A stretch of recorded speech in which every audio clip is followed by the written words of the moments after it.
Elton John accuses Putin of hypocrisy and duplicity on LGBTQ equality.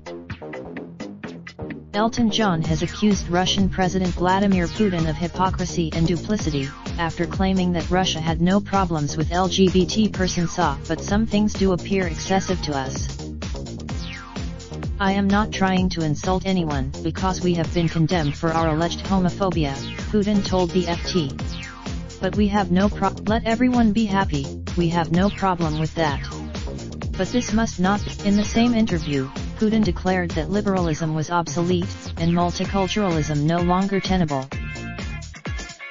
In response, John addressed a statement as letter to Putin, which in full reads as follows.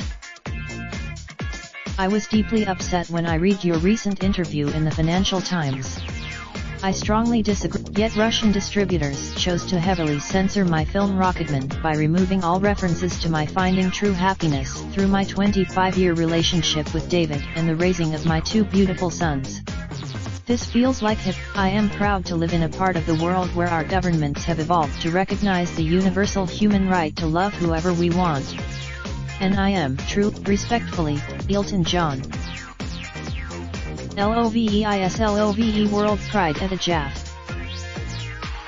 Putin's contention that he or Russia have no problem with LGBT people flies in the face of homophobic legislation like the 2013 law banning gay propaganda in the country, alongside the highly publicized anti-LGBT purges in, and was John noted the censoring of Rocketman. In Russia, the movie was shown with the scenes of same-sex passion cut.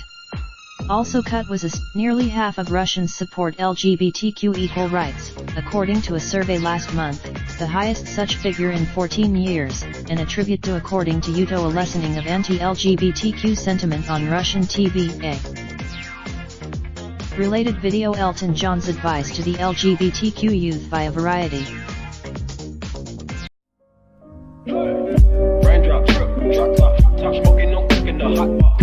Fucking on your bitch, yeah, that. Looking up, open the park pot.